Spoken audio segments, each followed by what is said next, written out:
Assalamualaikum warahmatullahi wabarakatuh. Perkenalkan, nama Muhammad Zuhdi, guru Mansatu Pekanbaru, mengampu mata pelajaran Al-Quran Hadis, merupakan mahasiswa PPG dalam jabatan tahun 2023 LPTK Universitas Riau. Di sini kami akan menampilkan sebuah video peer teaching yang mana di dalamnya akan membahas materi tentang kemukjizatan Al-Quran. Silahkan untuk disaksikan. Bismillahirrahmanirrahim. Assalamualaikum warahmatullahi wabarakatuh. Waalaikumsalam warahmatullahi wabarakatuh. Alhamdulillahirrabbilalamin. Allahumma salli ala Muhammad wa ala ali Muhammad. Baik ananda Bapak sekalian, kita kembali lagi di pembelajaran Al-Quran Hadis di sore hari ini. Sebentar lagi waktu kita untuk kembali ke rumah masing-masing. Namun jangan sampai hal yang demikian dapat menghilangkan kefokusan kita dalam kegiatan pembelajaran yang kita lakukan pada pertemuan kali ini. Untuk itu, sama-samalah kita terlebih dahulu melakukan kegiatan ice breaking. Apa namanya, kepalanya diputar ke kanan dan ke kiri. Oke. Ya, Efrizon itu sudah mantap gayanya itu. Oke, tangan juga mungkin, ya, dan lain sebagainya. Lanjut ya, kegiatan pembelajaran kita pada si ini. Okay. Welcome to e-learning Al-Quran Hadis Mangwan Pekanbaru Mansatu. Kita pada pertemuan kali ini akan membahas tentang materi kemukjizatan Al-Quran. Namun sebelumnya di sini kita akan mengawali kegiatan dengan berdoa terlebih dahulu. Untuk itu diminta kepada Ananda Alfi untuk memimpin doa. Dipersilakan.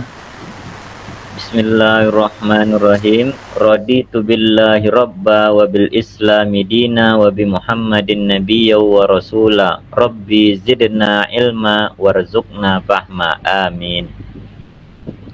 Amin amin rabbal alamin. Jazakallah. Kemudian selanjutnya kita absen terlebih dahulu. Kira-kira yang tak hadir siapa ini, ketua? Ada Ananda Acep, Pak. Apa kabarnya? Katanya dia agak telat tadi, ada kendala di jalan tadi, Pak. Ada keperluan ya? Ya. Oke, baik. Kalau memang ya dia telat, nanti kita akan coba tanyakan ya di kemana dia tadi. Baik, kita langsung masuk ke kegiatan selanjutnya. Di sini sebelumnya kita telah membahas materi tentang keotentikan Al-Quran pada pertemuan sebelumnya. Ini akan Bapak minta Ananda Andika Yosa untuk memaparkan perihal tentang bukti otentik Al-Quran itu. Dipersilakan. Baik Pak, terima kasih. Di pembelajaran terdahulu sudah Bapak jelaskan bahwa salah satu bukti keotentikan Al-Quran itu, kalau dalam Al-Qurannya sendiri, mereka yang tidak percaya kepada Al-Quran langsung Allah tantang untuk membuat yang serupa dengan Al-Quran. Namun ternyata tidak ada yang bisa, bahkan satu ayat pun mereka tidak bisa. Sebagaimana di dalam surah Al-Baqarah ayat 23 Pak. Kemudian keasliannya juga dijamin oleh Allah sebagaimana dalam surah Al-Hijr ayat 9. Demikian Pak. Masya Allah. Berarti ini Andika memang belajar sesuai dengan yang diharapkan ya, dengan keikhlasan, dan alhamdulillah materi-materi yang telah dibahas pada sebelumnya masih bisa dijelaskan dengan sejelas-jelasnya. Dan Anda pada kegiatan pembelajaran sekarang kita akan mencapai yang namanya tujuan pembelajaran. Adapun tujuan yang akan kita capai dan kita raih adalah menganalisis dari pengertian mukjizat, kemudian syarat-syarat mukjizat, lalu perbedaan mukjizat Al-Quran dengan mukjizat lainnya yang Allah berikan kepada Nabi ataupun Rasulnya. Jadi ini dia yang akan kita penuhi dalam pembelajaran ini. Semoga dapat terlaksana. Itu di sini kita akan melihat terlebih dahulu peta konsep ya yang akan kita bahas dan kita pelajari secara bersama tentang mukjizat Kemudian ada juga istilah-istilah lain, irhas, karomah, maunah. Lalu ada juga istilah yang disebut dengan sihir. Ini merupakan sesuatu hal yang luar biasa. Ya, maksudnya luar biasa di sini tak ada satu orang yang bisa mampu melakukannya gitu. Orang biasa seperti kita tidak bisa untuk melakukan hal yang demikian.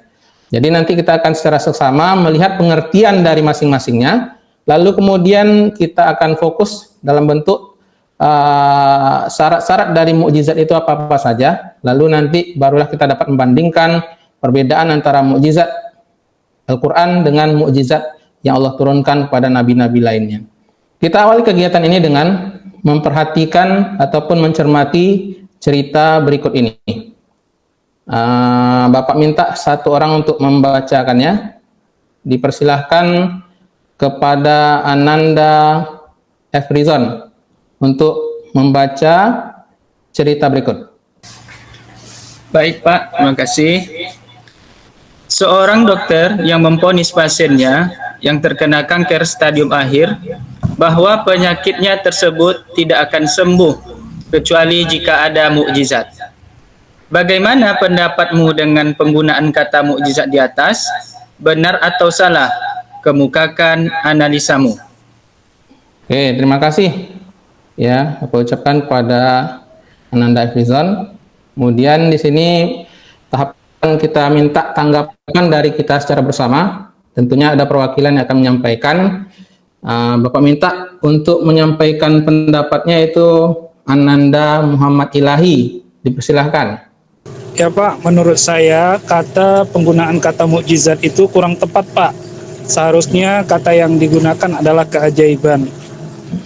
Seperti itu Pak. Oke. Ya, bagus sekali pernyataan yang disampaikan oleh Ananda M. Ilahi berkaitan dengan cerita yang dipaparkan ya tentang penggunaan mukjizat. Untuk lebih jelasnya kita akan coba mendalami ya tentang pengertian dari mukjizat itu sendiri ya, baik secara bahasa maupun secara istilah. Di sini Anda bisa memperhatikan dan memperdengarkan ya dengan baik bahwasanya yang dimaksud dengan mukjizat secara bahasa ataupun etimologi adalah berasal dari kata ajaza yu'jizu, i'jazan mu'jizatan, yang artinya adalah tidak mampu untuk melakukan sesuatu, atau dalam arti lain melemahkan ya ataupun melumpuhkan lawannya ataupun musuhnya. Apabila kita tinjau dari segi istilah, maka mukjizat itu dapat diartikan sebagai sesuatu kejadian yang luar biasa, berarti orang-orang yang biasa tak mampu melakukannya, ya, yang diberikan oleh Allah kepada para nabi dan rasulnya. Tujuannya apa? Sebagai bukti status kenabian mereka terhadap orang-orang yang mengingkari ataupun memusuhinya. Nah, ini dia kira-kira pengertian dari mukjizat. Kira-kira paham sampai di sana tentang pengertian mukjizat, Anda sekalian? Paham, Pak. Alhamdulillah. Baik, tadi ada beberapa istilah yang disampaikan juga ya di dalam peta konsep. Bahwasanya ada istilah irhas, karomah, maunah, dan sihir. Yang mana kesemuanya itu berkaitan dengan sesuatu hal yang luar biasa, kejadian yang luar biasa. Coba akan kita lihat kembali ya pengertian-pengertian dari istilah-istilah tersebut. Secara singkat disampaikan di sini bahwasanya irhas itu adalah kejadian yang luar biasa yang Allah peruntukkan kepada calon nabi. Semisal ketika Nabi Muhammad SAW mengadakan perjalanan dagangnya ya, kemudian beliau senantiasa dipayungi oleh awan. Itu salah satu bentuk dari kejadian yang luar biasa yang dialami oleh calon nabi ataupun rasul. Kemudian karomah. Karomah itu merupakan sesuatu kejadian yang luar biasa juga yang Allah peruntukkan ya, di sini Allah peruntukkan kepada orang-orang yang soleh ataupun orang-orang yang dipilih oleh Allah Subhanahu wa taala. Semisal kita ingat cerita, mungkin Anda pernah mendengar bahwasanya seorang alim yang pada saat ya ada kompetisi untuk memindahkan singgasana Ratu Balqis, maka beliau bisa memindahkan dengan sekejap mata. Ya. Kemudian kita lanjut ke yang ketiga, kejadian yang luar biasa ya, yang Allah berikan ataupun peruntukkan pada manusia biasa. Ini diistilahkan dengan kalimat maunah ataupun istilah maunah. Oke. Lalu yang terakhir, ada juga kejadian yang luar biasa tapi berbeda sumbernya ataupun perantaranya. Di sini bukan Allah yang memberikan, melainkan makhluk Allah berupa jin ataupun setan laknatullah. Contohnya apa? Seperti para penyihir Fir'aun yang pada saat itu menantang ya Nabi Musa alaihissalam. Baik ananda sekalian, itu dia berkaitan dengan pengertian dari beberapa keajaiban ataupun istilah-istilah yang berkaitan dengan kejadian yang luar biasa. Jadi tepatlah tadi yang disampaikan oleh M. Ilahi bahwasanya istilah mukjizat itu tak sembarangan kita gunakan ya, karena mukjizat itu hanya diperuntukkan bagi Rasul ataupun Nabi Allah Subhanahu wa taala ya, Nabi Allah Subhanahu wa taala berkaitan dengan status kenabian dari para rasul dan nabinya tersebut. Baik, kita lanjut ke kegiatan selanjutnya. Di sini kegiatannya adalah berdiskusi. Jadi ananda Bapak minta dan harapkan ya dalam kegiatan ini memunculkan sikap gotong royong, ya saling menghargai, ya kemudian aktif di dalam kegiatan, ya kreatif dalam menampilkan ataupun menghasilkan hal-hal yang diinginkan dalam kegiatan diskusi ini. Ada 3 topik yang akan dibahas, ya. Namun masing-masing topik ini akan diberikan tanggung jawab untuk masing-masing kelompok. Kelompok 1 nanti akan membahas tentang syarat-syarat mukjizat. Itu dinahkodai ataupun diketuai oleh Alfi Yandri. Kemudian anggota M. Ilahi dan M. Toguan. Kelompok 2 membahas tentang apa itu mukjizat Al-Quran. Akan dipandu ataupun diketuai oleh Nur Alde, kemudian Al-Hafiz dan Efrizon. Lalu yang ketiga, kelompok ketiga itu membahas tentang perbedaan mukjizat Al-Quran dengan mukjizat lainnya. Itu akan diketuai oleh Andika Yosa, Ibnu Haris, dan Acep Husbanul sebagai anggotanya. Baik, untuk LKPD bisa Anda nanti lihat di e-learning madrasah. Ya, di sana akan disampaikan tentang poin-poin yang akan dibahas, ya. Tepatnya terlampir di bahan ajar e-learning madrasah. Di sana juga Bapak bekali ya bahan ajar, ya video bahan ajar yang diupload di YouTube. Anda tinggal buka link yang ada di e-learning, nanti akan dihantarkan ke YouTube tersebut. Silakan Anda simak video tersebut, mudah-mudahan membantu dalam penyelesaian tugas-tugas kegiatan diskusi kelompok tersebut. Kira-kira paham Anda sekalian berkaitan dengan tugas kelompoknya? Paham, Pak. Alhamdulillah. Oke, Bapak berikan waktu sekitar 15 menit saja. Dipersilahkan untuk memulai kegiatan tersebut.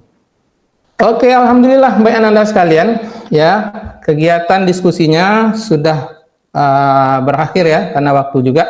Kemudian kita akan masuk pada kegiatan penyampaian hasil ataupun presentasi hasil dari diskusi kelompoknya berkaitan dengan materi-materi yang telah disampaikan tadi. Oke, di sini bahkan bahwasanya ada satu syarat ya yang mungkin terlupakan, bahwasanya semua mukjizat yang Allah berikan kepada Nabi dan Rasul itu ya terjadi atas kehendak dari Allah Subhanahu wa taala, bukan dari kehendak pribadi Nabi dan Rasul tersebut. Kira-kira itu dia tambahannya. Baik, kelompok 2. Kita masuk ke kelompok 2, dipersilahkan kepada Ananda Nur Alde menyampaikan tentang materi apa itu mukjizat Al-Qur'an. Lanjut ke kelompok terakhir, kita minta pendapat dari Andika Yosa perihal perbedaan mukjizat Al-Qur'an dengan mukjizat lainnya. Dipersilakan. Baik Pak, perbedaan mukjizat Al-Quran dengan mukjizat lainnya. Kalau mukjizat Al-Quran itu dia lebih kepada prinsip perasaan seperti itu Pak. Ya. Tapi kalau mukjizat lainnya nampak seperti mukjizatnya Nabi Musa dan lain sebagainya Pak. Oke, bagus. Ya, jawabannya jelas ya, singkat dan jelas. Misalnya mukjizat itu terbagi menjadi 2 ya. Andika, berarti mukjizat itu terbagi menjadi 2, yaitu maknawi. Maknawi ini adalah mukjizat yang membutuhkan akal pikiran, perasaan di dalamnya. Jadi inilah yang disebut dengan Al-Qur'an, mukjizat Al-Qur'an. Ya, kemudian mukjizat hissi yang disampaikan Andika tadi harus dalam bentuk melihat secara nyata, atau istilah lainnya itu disebut dengan indrawi. Jadi contohnya apa? Ya seperti mukjizat-mukjizat yang diberikan kepada nabi-nabi lainnya, seperti Nabi Musa, ya, ataupun Nabi Ibrahim, Nabi Nuh dan lain sebagainya. Bisa dilihat secara nyata oleh orang-orang yang ada pada saat itu. Oke, terima kasih. Alhamdulillah ya, kegiatan diskusi kita sudah berjalan dengan baik dan lancar. Kemudian untuk tahapan selanjutnya ya, sebelum kita mengakhiri kegiatan itu, di sini ada kegiatan selanjutnya itu adalah tes sumatif dalam bentuk tes tertulis. Ya, itu sudah terlampir di CBT e-learning madrasah. Di sini sudah Bapak screenshot ya. Nah, jadi nanti silakan dibuka di e-learningnya masing-masing. Terdapat di CBT-nya, itu silahkan dikerjakan nanti oleh Ananda berkaitan dengan materi-materi yang telah kita bahas pada pertemuan kali ini. Semoga Ananda bisa melakukan secara mandiri, ya, kemudian mendapatkan hasil yang terbaik. Ya, di akhir kegiatan, Bapak ingin sedikit bertanya ini kepada Ananda tentang kegiatan yang kita lakukan. Apakah Ananda sudah memahami materi pembelajaran ini dengan baik? Alhamdulillah sudah Pak. Alhamdulillah. Dan perasaannya bagaimana ini tentang kegiatan pembelajaran? Ini sudah sore ini kan? Apakah senang Pak? Atau bagaimana ini? Senang. Alhamdulillah. Oke.